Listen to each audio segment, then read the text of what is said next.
Do you want to hear about the potential multi-bagger stocks from the telecom and equipment segment which are fundamentally good?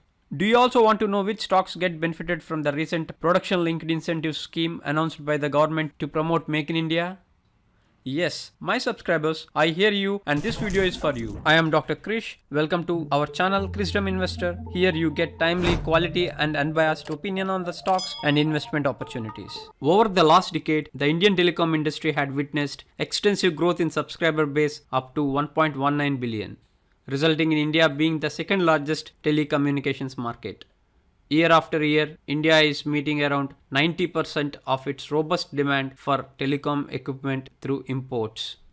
Hence, to reduce imports and in an attempt to boost local manufacturing aimed at global markets, Indian government calls for developing specialized telecom clusters, especially for manufacturing the products such as 4G, 5G, next generation radio access network, base stations, wireless equipment, access and CPE, IoT access devices, Wi-Fi and enterprise equipment like switches, routers, etc. The Government of India approved the Production Linked Scheme PLI.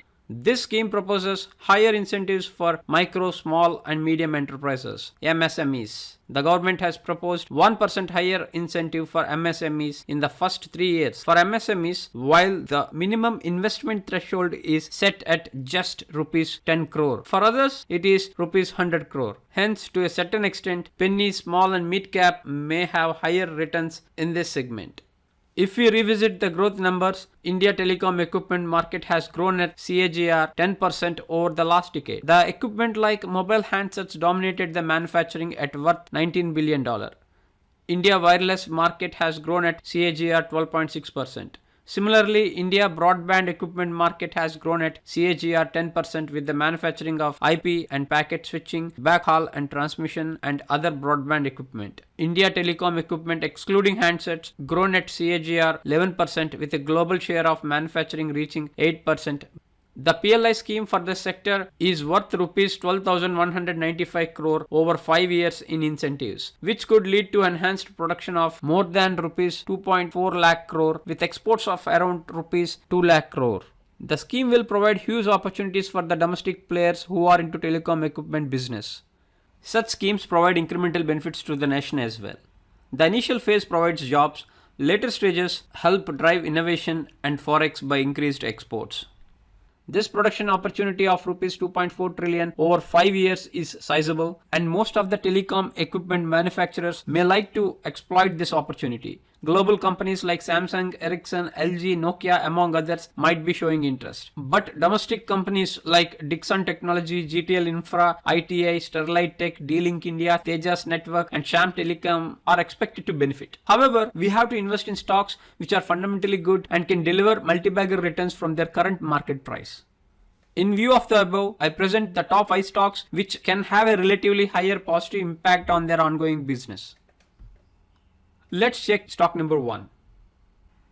The price movement, sales and margins trends are shown here. Quarter on quarter sales have been significantly increasing since 2017 and there is a price to sales divergence can be noticed here. And it has a market cap of rupees 51.3 crores. Current market price at rupees 71, return over 1 year at 168%. The company name is Valiant Communications Limited. This company has been engaged primarily in the business of manufacturing telecom transmission equipment and LED services. Company is debt free. Hope for a turnaround with the government policy initiatives and MSME push for Atmanirbhar Bharat. Let's focus on stock number 2. The price movement, sales and margins trends are shown here. Operating margins are positive since its inception. Market cap is at 402 crores. Current market price at rupees 113. Return over 1 year is at 11.4%. Company is debt free, having a potential to generate high EPS. The company name is D-Link India Limited. D-Link India is primarily engaged in the business of marketing and distribution of networking products. Recently, it has entered into manufacturing segment in India. Let's focus on stock number 3. The price movement, sales and margins trends are shown here. It is noticed that operating margins are maintained positive since its listing. This company has a market cap of rupees 23,372 crores. Current market price is at rupees 19,613. Return over 1 year is at 359%. Company has delivered good profit growth of 57.11% CAGR over last 5 years. Stock is trading at 39.22 times its book value. There is a stock split is on cards. The company name is Dixon Technologies Limited.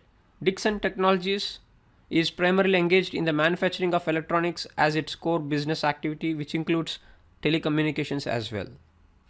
Let's focus on stock number 4. The price movement, sales and margins trends are shown here. There are some upgrades and expansions happened, and due to which there is a drop in margins which can be noticed clearly here. The company has a market cap of rupees 1864 crores. Current market price is at rupees 196. Return over 1 year is at 198%. Company is debt free. The company name is Tejas Networks Limited. Tejas Networks is an optical and data networking products company that designs, develops and manufactures high performance and future ready products for building high speed communication networks that carry voice, data and video traffic from fixed line, mobile and broadband networks. Let's focus on stock number 5. The price movement, sales and margins trends are shown here. This company has a market cap of rupees 3768 crores. Current market price is at rupees 28.4. Return over 1 year is at 77.9%. Promoter holding has increased by 2.31% over last quarter. The company name is HFCL Limited. HFCL is engaged in the business of diverse telecom infrastructure enabler with active interest spanning telecom infrastructure development, system integration and manufacture and supply of high-end telecom equipment, optic fiber and optic fiber cable as well. So, please do let me know in the comment section your opinion on which one among these stocks may become a top multi-bagger. I will post entry levels on my members only wall. Please click join button and become my family member. Thanks for watching. Don't forget to like the video and subscribe to the channel. I will see you again in the next video. Until then, take care of yourself and your investments.